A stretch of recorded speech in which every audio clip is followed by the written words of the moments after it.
Good morning student. আজকে আমরা আলোচনা করব প্রাসের গতি সম্বন্ধে। তাহলে প্রাসের গতি ব্যাপারটা কি? প্রাসের গতি, ধরো মনে করো এটা ভূপৃষ্ঠ আছে, এটা ভূপৃষ্ঠ।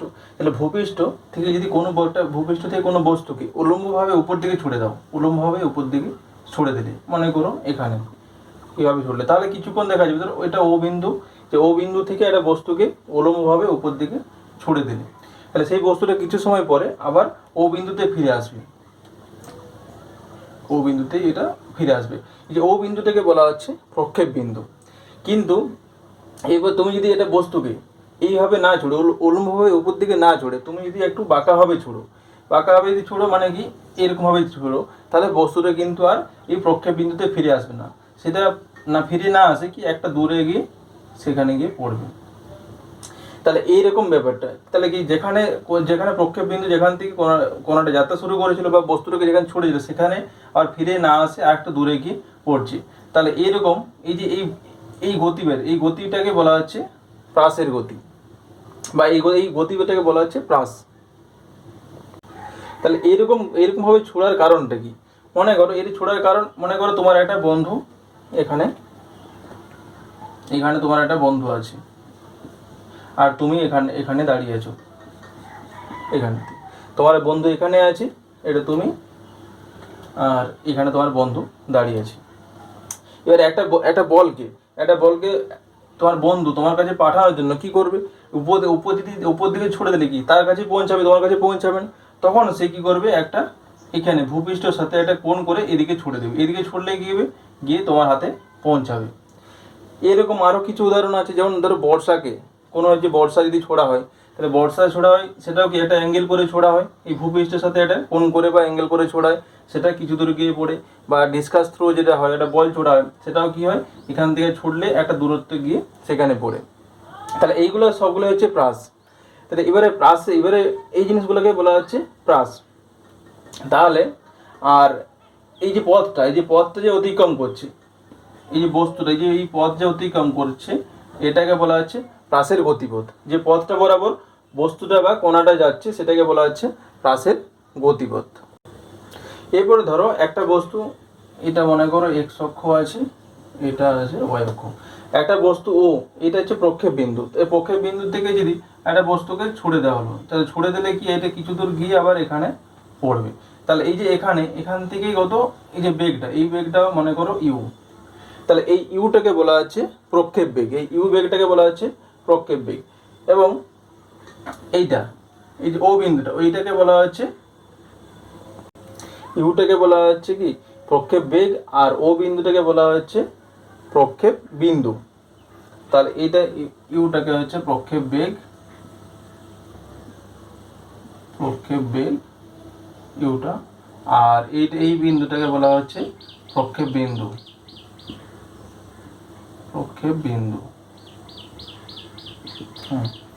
এবার এই যে ইউটা যদি আমরা ভাঙা হয়, ইউটা দুটো কম্পোনেন্ট থাকবে। তাহলে আমাদের কম্পোনেন্ট জানার আগে এই কোণটা কত আছে ভূপৃষ্ঠের সাথে বা এক্স অক্ষের সাথে, এই কোণটা কত ধরে নিয়েছিলাম, এই কোণটা হচ্ছে আলফা। তাহলে এইটাকে বলা হচ্ছে প্রক্ষেপ কোণ। তাহলে ইউটা হচ্ছে প্রক্ষেপ বেগ, আলফাটা হচ্ছে প্রক্ষেপ কোণ, ওটা হচ্ছে প্রক্ষেপ বিন্দু। এবারে এই যে ইউটার দুটো কম্পোনেন্ট থাকবে, কম্পোনেন্ট বা উপাংশ থাকবে। তাহলে এক্স অক্ষ বরাবর এটা করতে থাকবে, এটা হচ্ছে ইউ কস আলফা, আর এই বরাবর থাকবে কত ইউ সাইন আলফা। এই বরাবর হবে ইউ কস আলফা, আর এই বরাবর হবে ইউ সাইন আলফা। এবার থেকে লক্ষ্য করো যে ইউ সাইন আলফা কম্পোনেন্টটা, এইটা কি, এটা যত সময় যাবে, তাহলে সময় যত উপর দিকে যত যাবে তত আস্তে আস্তে এই মানটা কমতে থাকবে। কারণ কি, দেখো এইখানে বস্তুটা যখন ছুটেছিল, এটা আস্তে আস্তে বেগটা কমতে এই জায়গাটায় কত হয়ে গেল জিরো। এই জায়গায় মনে করো এই পয়েন্টে জিরো, আবার বস্তুটা বেগটা চেঞ্জ হচ্ছে। তাহলে এই যে সর্বোচ্চ উচ্চতায় কত বেগটা সর্বোচ্চ উচ্চতায় বেগটা শূন্য হয়েছে। তাহলে ইউ সাইন আলফা, এই সাইন আলফাটা কি সময়ের সাথে সাথে যত উপর দিকে ওঠে, এই অভিকর্ষ ত্বরণের বিরুদ্ধে উঠছে, অভিকর্ষ ত্বরণের। তাহলে এইটা সেই জন্য এই কম্পোনেন্টটার মানটা ধীরে ধীরে হ্রাস পেতে থাকে। কিন্তু ইউ কস আলফা, এই অনুভূমিক উপাংশটা কি, এটা ধ্রুবক থাকছে। ইউ কস আলফার মানটা কোনো পরিবর্তন হবে না, এটা ধ্রুবক থাকবে। কিন্তু ইউ সাইন আলফা যে উপাংশটা, এটা ধীরে ধীরে হ্রাস পেতে থাকবে। কারণ কি, আবার এই যে ইউ সাইন আলফা, এই সাইন আলফা পরিবর্তে জি এর উপাংশটা, এই যে অভিকর্ষ ত্বরণের জি এর উপাংশটা শুধু এই বরাবরই আছে, এই উলম্বভাবে আছে, কিন্তু অনুভূমিকভাবে জি এর কোনো উপাংশ নেই। সেই জন্য ইউ সাইন আলফার মানটা এটা ক্রমশ হ্রাস পাবে, আর ইউ কস আলফার মানটা এটা ধ্রুবক থাকবে। এরপরে আমরা কি বের করবো, সর্বাধিক উচ্চতা।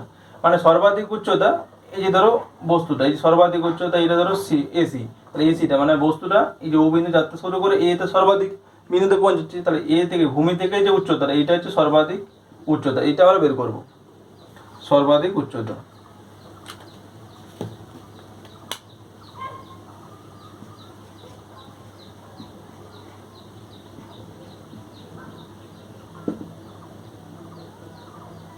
তাহলে এই সর্বাধিক উচ্চতা বের করানোর জন্য আমরা কি ফর্মুলা ব্যবহার করব, আমরা জানি দেখো v square equals to u square minus 2g into H.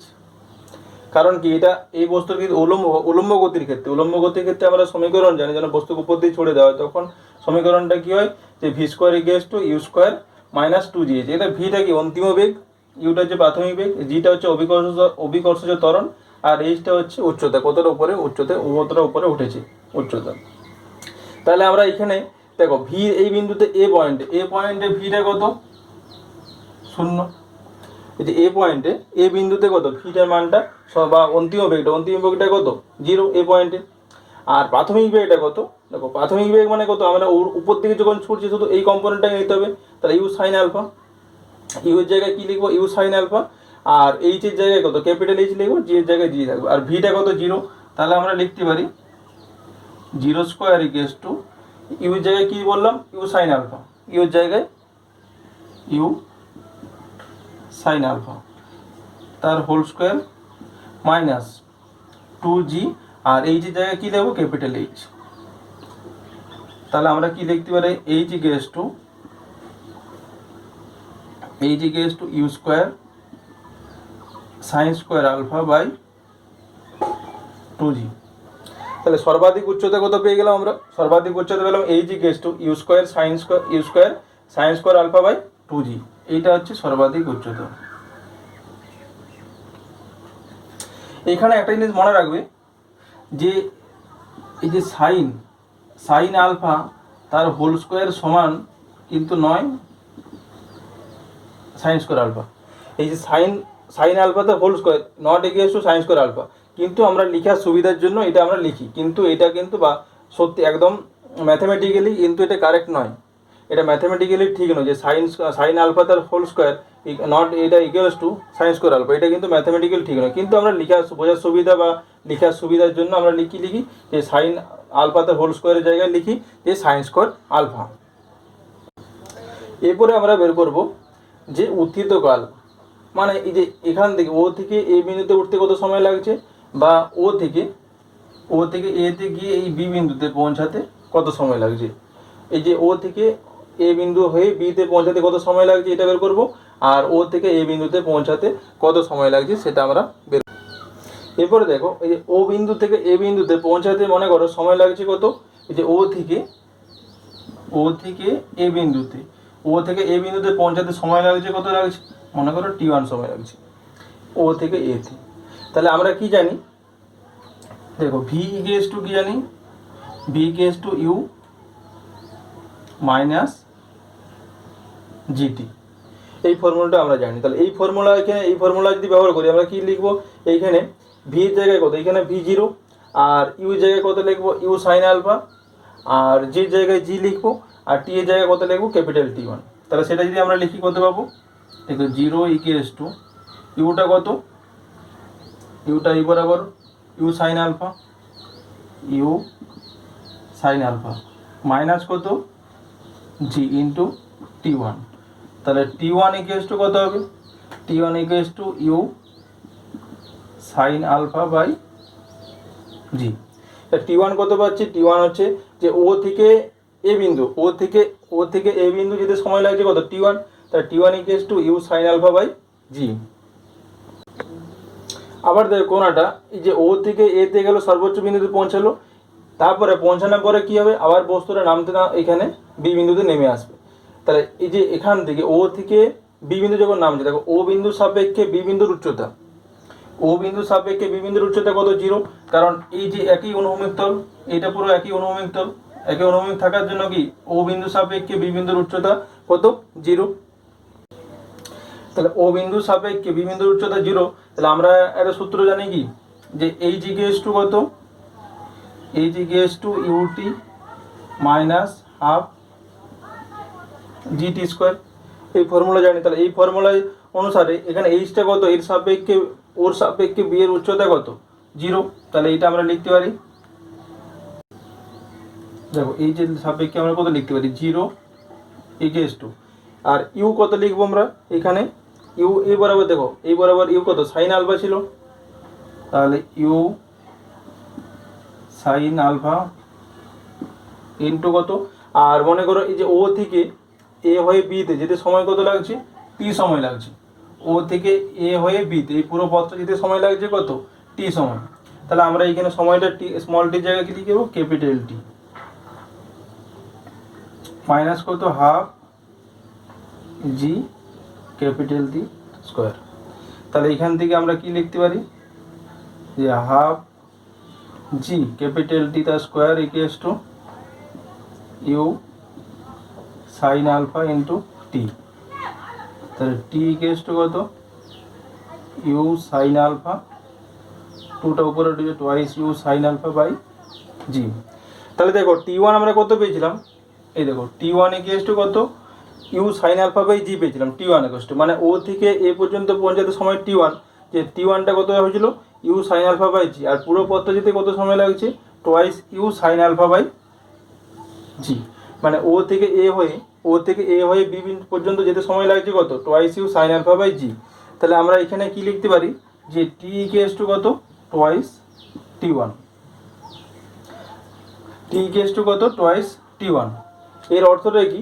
যে ও থেকে এ পর্যন্ত যেতে যে সময় লাগছে, আর ও থেকে বি পর্যন্ত যেতে সময়টা কত? তার দ্বিগুণ লাগবে। ও থেকে এ পর্যন্ত যেতে যে সময় লাগছে, ও থেকে বিতে যেতে তার দ্বিগুণ সময় লাগবে, মানে টি ইকুয়ালস টু 2t1। তাহলে এই উত্থিত কাল বা চলনকাল কত হচ্ছে? যে ও থেকে এতে গিয়ে বিতে। তাহলে ও থেকে এতে ওঠার সময় উত্থিত কালটা কত হচ্ছে? টি1 সমান কত? U sine alpha by G. আর ও থেকে এতে গিয়ে চলন পুরোটা সময় কত লাগছে? ভেলোসিটি অফ ফ্লাইট বা চলনকাল এটা কত হচ্ছে? এটা হচ্ছে T equals to twice U sine alpha by G. এরপরে আমরা বের করবো প্রক্ষেপ সীমা। প্রক্ষেপ সীমা মানে কত? এই যে ও বিন্দু থেকে বি বিন্দু যে দূরত্ব, এই যে ও বিন্দু থেকে বি বিন্দু যে দূরত্ব, এটা হচ্ছে যদি আমরা আর ধরি, তাহলে এটাকে বলা হচ্ছে প্রক্ষেপ সীমা। মানে বস্তুটা যেখানে প্রক্ষেপ বিন্দু থেকে কতটা দূরত্বে গিয়ে পড়েছে, এই দূরত্বটাকে বলা হচ্ছে প্রক্ষেপ সীমা বা রেঞ্জ বলা হচ্ছে আর। তাহলে এই আরটা আমরা ক্যালকুলেশন করব। তাহলে এই আরটা ক্যালকুলেশন করার জন্য আমরা কি ফর্মুলা ব্যবহার করব? আমরা জানি, দেখো এস ইকুয়ালস টু ইউটি। এবারে যে s equals to ut formula জানি, এখানে এস এর জায়গায় কতটা হবে? এখানে এস এর জায়গায় হবে আর, ও থেকে বি বিন্দু দূরত্ব কত? আর ইউ এর জায়গায় কত হবে? এই ইউ এর জায়গায় এখানে ইউ এর কম্পোনেন্টটা কত? ইউ কস আলফা, এই বরাবর, তার ইউ এর কত হবে? U cos alpha. আর ইন্টু টি, এই টিটা কত? এই যে ও থেকে বিতে যেতে যে সময় লাগছিল কত? টি সময় লাগছিল টি। আবার দেখো এই যে ও থেকে বি পর্যন্ত যেতে সময় টি লাগছিল, এই টি সমান আমরা কত বের করছিলাম? টি সমান twice U sine alpha by G. এই পুরো পথটা যেতে সময় লাগছিল এটা T equals to twice U sine alpha by G. তাহলে এখানে টি এর মানটা আমরা বসিয়ে দেবো। বসালে করতে হবে ইউ কস আলফা, আর টি এর জায়গায় twice U sine alpha by G, twice U sine alpha by G. তাহলে ইকুয়ালস টু কত হবে? ইউ কত? ইউ স্কোয়ার হয়ে যাচ্ছে into twice sine alpha cos alpha by G. R equals to কত? You square 2 sine alpha cos alpha by G. আবার দেখো এই যে twice U sine alpha cos alpha মানে কত হবে? Sine 2 alpha. তাহলে আমরা কি লিখতে পারি? U square sine 2 alpha by G. তাহলে আর ইকুয়াল টু কত, you square sine 2 alpha by G. তাহলে আমরা এই যে প্রক্ষেপ সীমা আর এর মানটা কত পেলাম, আর ইকুয়াল টু কত, you square sine 2 alpha by G. তাহলে এখান থেকে আমরা বলতে পারবো যে আর এর মানটা, এই যে সর্বোচ্চ দূরত্ব, সর্বাধিক দূরত্ব আর যদি হতে যায়, আর এর দূরত্ব যদি আর ম্যাক্স বা ম্যাক্সিমাম হয়, এই দূরত্ব সর্বাধিক হতে গেলে কত হবে, এই যে এই মানটাকে, এই যে সাইন 2 আলফা, এই সাইন 2 আলফাটাকে ম্যাক্সিমাম হতে হবে। এখানে ফর আর ম্যাক্স, আর এর ভ্যালুটা সর্বাধিক বা ম্যাক্সিমাম হতে হলে এখানে কি সাইন 2 আলফার মানটা ম্যাক্সিমাম। তাহলে সাইন 2 আলফার মানটা ম্যাক্সিমাম কত, সাইন কত ডিগ্রি মান ম্যাক্সিমাম, সাইন 90 ডিগ্রি মান ম্যাক্সিমাম। তাহলে আমরা লিখতে পারি যে সাইন 2 আলফা ইকুয়াল টু কত, এটা সাইন 90 ডিগ্রি। তাহলে 2 আলফা সমান কত, 90 degree, alpha equal to 45 degree. তাহলে আলফার মানটা যদি 45 ডিগ্রি কোণ করে ছোড়া হয়, তাহলে কোনো একটা বস্তুকে যদি 45 ডিগ্রি বা 45 ডিগ্রি কোণ করে ছোড়া হয়, তাহলে বস্তুটা সর্বাধিক দূরত্ব গিয়ে পড়বে, তাহলে আলফার মানটা কত হবে, 45 ডিগ্রি বা 45 ডিগ্রি হতো। তাহলে এখান থেকে আমরা কি লিখতে পারি যে আর ম্যাক্সের মানটা দেখো, আর ম্যাক্স ইকুয়াল টু কত হবে, ইউ স্কোয়ার বাই জি। আর ম্যাক্সের মান ইউ স্কোয়ার বাই জি। এই জন্য একটা জিনিস খেয়াল করবে যে যখন ক্রিকেট খেলাতে ব্যাটসম্যানরা যখন কোনো একটা বলকে আঘাত করে, তখন দেখবে কোনো সময় দেখবে বলটা যদি খুব উপরে উঠে যায়, তাহলে কী হবে, দেখবে বলটা বাউন্ডারির বাইরে না গিয়ে কোনো একটা ওই যে ফিল্ডারের হাতে ক্যাচ আউট হয়ে যাবে। কারণ ফিল্ডার হাতে ধরা পড়ে বলটা, কারণ কি সেটা বাউন্ডারি ক্রস করে যেতে পারে না, কারণ কি এই যে আলফার মানটা 45 ডিগ্রি থেকে তখন বেশি হয়ে যায়। যদি খুব উপরে উঠলেই কত হবে, এই যে আলফার মানটা বেশি হয়ে যাবে, আলফার মানটা বেশি হলেই কত হবে, আর এর মানটা কম হয়ে যাবে। তাহলে কি ধরো মনে করো বাউন্ডারিটা এখানেই ছিল, এখানে না পড়ে এখানে পড়বে, তাহলে সেইখানে বলটা ছয় হবে না বা ছয় হতে পারবে না, বা কী হবে, এখানে কোনো ফিল্ডারের দ্বারা এখানে ধরা পড়বে, ক্যাচ আউট হয়ে যাবে ও। এই জন্য বল খুব উপরে উঠলে দেখবে ক্যাচ আউট হয়ে যায়। আর কিছু ব্যাটসম্যান আছে যারা দেখবে খুব অল্প আঘাত করে, কিন্তু যেহেতু যখন 45 ডিগ্রি কাছাকাছি হয়ে গেলে তখন বলটা সহজেই বাউন্ডারির বাইরে চলে যায়। তাহলে এইটার কারণটা কি, এটা যে তখন আর এর মানটা ম্যাক্সিমাম হয়, যদি আর এর মানটা 45 ডিগ্রি কাছাকাছি হয় বা 45 ডিগ্রি হয়, তখন আর এর মানটা ম্যাক্সিমাম হয়, সেই জন্য ম্যাক্সিমাম হলে কি বাউন্ডারির বাইরে সহজে চলে যেতে পারবে বলটা। এরপরে আমরা প্রাসের সঞ্চারপথ বের করব, যে প্রাস যেটা আছে সেটা সঞ্চারপথ। তাহলে কি এমন একটা আমরা কি নির্দেশতন্ত্র নেওয়া হলো, একটা নির্দেশতন্ত্র এমনভাবে নিলাম যাতে যার ওয়াই অক্ষটা, এই যে ওয়াই অক্ষটা উলম্বভাবে উপর দিকে থাকবে, এমন একটা নির্দেশতন্ত্র নিলাম যার ওয়াই অক্ষটা উলম্বভাবে উপরের দিকে থাকবে। কীরকম, এরকম, এইটা কি, এটা মনে করো এক্স অক্ষ আছে আর এটা আছে ওয়াই অক্ষ। তাহলে বস্তুটাকে যখন এইভাবে ছুড়ে দেওয়া হয়েছে, তাহলে বস্তুটা এখানে পড়লো, এটা মনে করো পি বিন্দু, এটা স্থানাঙ্ক কত, পি এক্স কমা ওয়াই, আর এটা কত ইউ বেগে ছোড়া হয়েছিল। তাহলে ওই যে উলম্ব উপাংশটা কত ওয়াই অক্ষ বরাবর হচ্ছে, তাহলে এই বরাবর এটা যদি কোণ আলফা হয়, এটা ও হয়, তাহলে এই বরাবর কত হচ্ছে ইউ কস আলফা, আর এই বরাবর হচ্ছে ইউ সাইন আলফা, এই বরাবর ইউ কস আলফা আর এই বরাবর হচ্ছে ইউ সাইন আলফা। এই যে পি পয়েন্ট হচ্ছে ম্যাক্সিমাম উচ্চতা, বা এখানে কোনো একটা উচ্চতা, ম্যাক্সিমাম নাও ধরতে পারে, যে কোনো একটা উচ্চতা তার স্থানাঙ্ক কত পি এক্স কমা ওয়াই। তাহলে আমাদেরকে সঞ্চারপথ নির্ণয় করার জন্য আমি কী করতে হবে, যে ধরলাম যে ও বিন্দু থেকে পি বিন্দু যেতে সময় কত লাগছে টি, ও থেকে পিতে যেতে সময় লাগছে কত স্মল টি সময় লাগছে। তাহলে আমাদের কি প্রথমে এক্স ইকুয়াল টু বের করতে হবে, আর একটা হচ্ছে ওয়াই ইকুয়াল টু কত সেটা বের করতে হবে।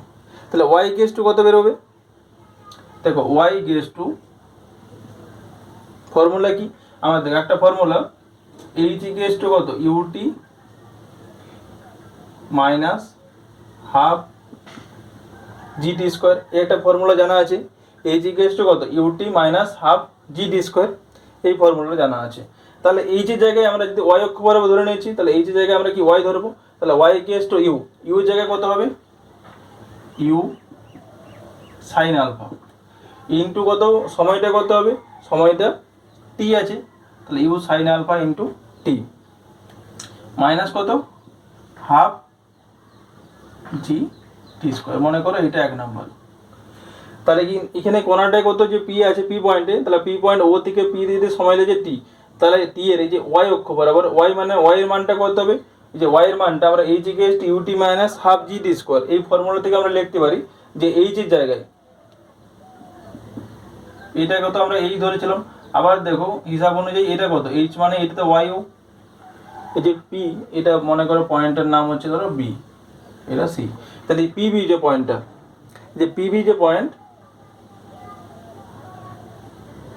এই যে পিবি পয়েন্টটা, পিবি পয়েন্টের মান হচ্ছে আমরা আগে এইচ ধরছিলাম, এখন ধরে নিলাম এই যে কম্পোনেন্ট অনুযায়ী কত, এটা হচ্ছে ওয়াই, তাহলে পিবি ওয়াই উলম্বভাবে ওয়াই আছে, তাহলে ওয়াই সমান কত হবে U T minus half G D square, ইউটার কত ইউ কম্পোনেন্ট হচ্ছে সাইন আলফা, ওগুলো উলম্বভাবে কম্পোনেন্ট কত ইউ সাইন আলফা ইন্টু সময় কত টি, তাহলে Y equals to you sine alpha into T minus half G T square, এটা হচ্ছে। এরপরে দেখো আবার এবারে এই বরাবর বের করছি এক্স অক্ষ বরাবর, তাহলে এক্স ইকুয়ালস টু কত হবে, x equals to u cos alpha সমান ধ্রুবক, ইউ কস আলফা সমান ধ্রুবক হলে এক্স ইকুয়ালস টু কত হবে, দেখো এস ইকুয়ালস টু এই যে ভিটি আমরা ফর্মুলা একটা জানি, এস ইকুয়ালস টু ভিটি, তাহলে এখানে ভি এর জায়গায় কত আছে, এখানে ইউ কস আলফা আছে, তাহলে x equals to u cos alpha into কত টি এর জায়গায় টি লিখছি, এটা ধরো 2 নম্বর সমীকরণ।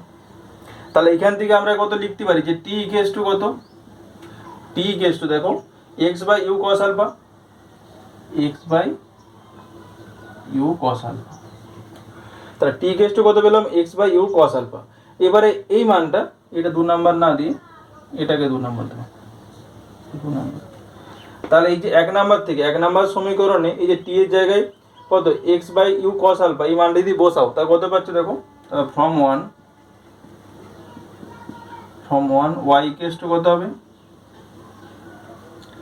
You sine alpha into T এর মানটা বসাও X by you cos alpha, T এর মানটা বসাচ্ছ মাইনাস কত হবে হাফ জি, টি এর জায়গায় কত বসাবে এটা, তাহলে x by you cos alpha তার হোল স্কোয়ার এটা। তাহলে এটাকে সিম্পলিফাই করলে কত হচ্ছে, সিম্পলিফাই করলে ইউ ইউটা ইউটাও কেটে যাবে, এখানে দেখো এই ইউটা আর এই ইউটা কেটে যাচ্ছে, তাহলে কত sine alpha by cos alpha, তাহলে sine alpha by cos alpha কত ট্যান আলফা, তাহলে X into tan alpha, X into tan alpha minus কত হচ্ছে দেখো এইটার জন্য জি বাই টোয়াইস ইউটা কত ইউ স্কোয়ার হয়ে যাবে twice U square cos square alpha, আর উপরে কত এক্স আছে এক্স স্কোয়ার, তাহলে আমরা কত পাচ্ছি দেখো y equals to x tan alpha minus g by 2 u square cos square alpha into x square, তাহলে এই আমরা এটা সমীকরণ এটা 3 নাম্বার দিলাম। তাহলে এই সমীকরণটা কার সাথে তুল্য সমীকরণ, দেখো আমরা কি জানি Y equals to A X plus B X square, তাহলে Y equals to A X plus B X square, এইটা Y equals to A X plus B X square, এই সমীকরণটা কার সমীকরণ, এটা হচ্ছে অধিবৃত্তের সমীকরণ, অধিবৃত্তের সমীকরণ, এটা অধিবৃত্তের সমীকরণ। তাহলে এইটার সাথে আমি এই সমীকরণটা কম্পেয়ার করতে পারি, এই সমীকরণটার সাথে এই সমীকরণটা কম্পেয়ার করতে পারি, তাহলে এই সমীকরণটার সাথে এই সমীকরণটা তুলনা করে আমরা কি বলতে পারি যে এই যে প্রাসের গতিপথটা হচ্ছে এটা অধিবৃত্তাকার গতিপথ, বা প্রাসের গতিটা হচ্ছে এটা অধিবৃত্তাকার, তাহলে আমরা এখান থেকে কি বলতে পারি যে প্রাসের গতি, এটা বলতে পারি যে প্রাসের গতি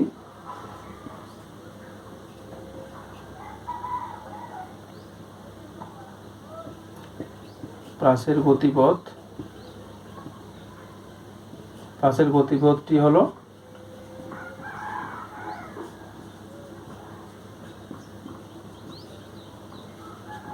অধিবৃত্তাকার, এর থেকে আমরা বলতে পারি কি যে প্রাসের গতিপথটা কি একটা অধিবৃত্তাকার।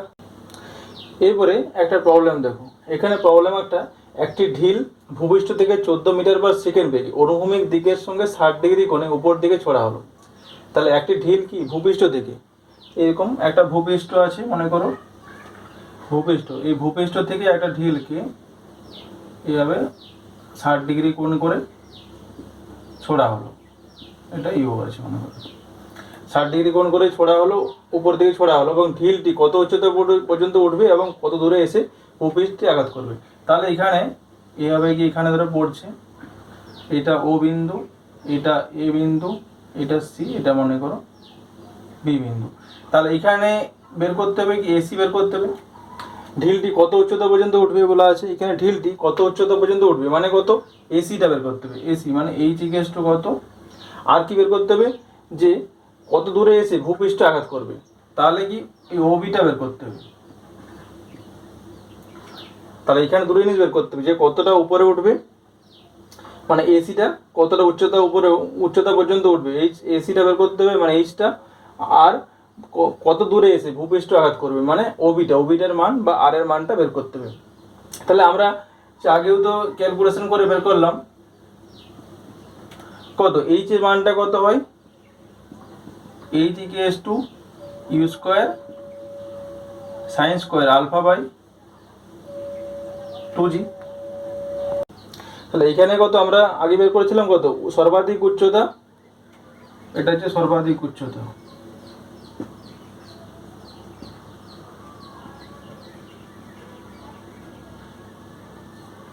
উচ্চতা এইচ ইকুয়ালস টু কত you square sine square alpha by 2g।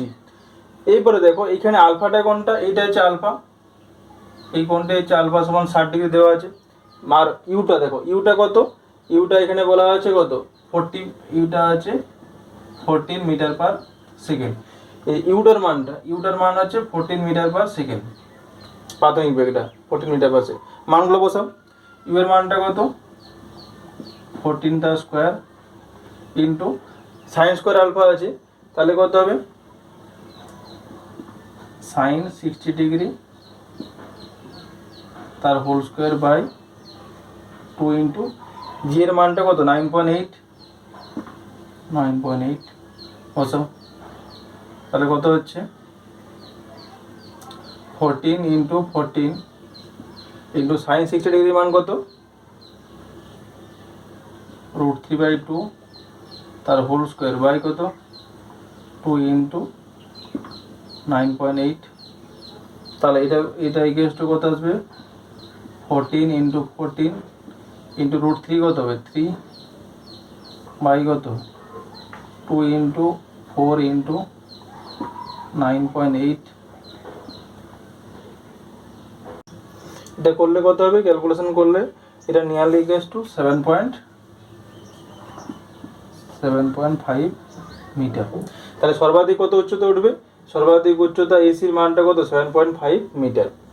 এরপরে আমার কি বের করতে হবে যে কত দূরে এসে পড়বে, তাহলে এটা কি সর্বাধিক দূরত্ব, তাহলে দূরত্বটা কত আর, তাহলে আর সমান আমরা কত জানি U square sine 2 alpha by G. তাহলে আর সমান কত জানি U square sine 2 alpha by G. তাহলে এখান থেকে আমরা এগুলো মানগুলো বসিয়ে দেবো। তাহলে এটা ক্যালকুলেশন আমরা মানগুলো বসাই, তাহলে ইউ এর মানটা কত আছে 14, তাহলে 14 এর স্কোয়ার ইন্টু সাইন 2 আলফা মানে কত সাইন 2 ইন্টু 60 ডিগ্রি বাই জি এর মানটা কত 9.8। তাহলে এখানে মানটা বসালে কত হচ্ছে 14 ইন্টু 14 সাইন 2 ইন্টু 60 মানে কত সাইন 120 ডিগ্রি। তাহলে এই যে সাইন 120 ডিগ্রি সমানে কত হচ্ছে sine 90 plus 30 degree, sine 90 plus 30 degree. তো সাইন 90 ডিগ্রি প্লাস 30 ডিগ্রি মানে কত কস 30 ডিগ্রি, কস 30 ডিগ্রি মান কত √3/2। তাহলে আমরা এখানে বসে দিচ্ছি সেই মানটা ইন্টু √3/2 বাই 9.8। তাহলে কত 14 ইন্টু 14 ইন্টু √3/2 বাই 9.8 মানে এই যে 2টা এটা আমরা এখানেও লিখতে পারি, সেটাকে 2টা এখানে নেমে গেলে কত হবে বাই 2। তাহলে এটা কত আসবে, এটা যদি আমরা ক্যালকুলেশন করি, ক্যালকুলেশন করলে 17.5 32 মিটার, এটা অ্যান্সার। তাহলে সেইটাকে তো হচ্ছে সর্বাধিক, এটা বলছে কত দূরত্ব, তার দূরত্বটা কত হচ্ছে দূরত্বটা বলবে, দূরত্ব রেঞ্জ বা রেঞ্জ আর ইকুয়াল টু কত হবে 17.32 মিটার, আর সর্বাধিক উচ্চতা কত 7.5 মিটার। তোমাদের জন্য দুটো হোমওয়ার্ক থাকছে। প্রথম হোমওয়ার্কটা কি বলছে, একটি পাথরকে 28 মিটার পার সেকেন্ড প্রারম্ভিক বেগে অনুভূমিকের সঙ্গে 30 ডিগ্রি কোণে ভূমি থেকে উপরের দিকে ছোড়া হলো। তাহলে একটি পাথরকে কত 28 মিটার পার সেকেন্ড বেগে প্রারম্ভিক বেগে অনুভূমিকের সাথে 30 ডিগ্রি কোণে ভূমি থেকে উপরের দিকে ছোড়া হলো। তাহলে পাথরটি অর্জিত উচ্চতা ও প্রক্ষেপ সীমা নির্ণয় করো। আর দ্বিতীয় প্রবলেমটা হচ্ছে, যদি কোনো প্রাচীর প্রক্ষেপ সীমা স্কোয়ার সমান কত 48 প্রক্ষেপ সীমা সমান 48 ইন্টু সর্বোচ্চ উচ্চতা যার স্কোয়ার হয়, তবে প্রাচীরটির প্রক্ষেপ কোণ কত, প্রাচীরটির প্রক্ষেপ কোণ মানে এখানে আলফা সমান কত নির্ণয় করতে হবে। আর এখানে কি করবে, পাথরটি অর্জিত উচ্চতা এইচ এর মানটা কত, প্রক্ষেপ সীমা আর সমান কত, এটা বের করতে হবে। তাহলে এইগুলো তোমাদের হোমওয়ার্ক থাকলো, এটা করো। এটা করে তোমরা কমেন্ট বক্সে এটার যে অ্যান্সারগুলো সেটাকে আমাকে পোস্ট করো, আমি সেটা সঠিক কিনা বলে দেবো সেখানে। Thank you very much.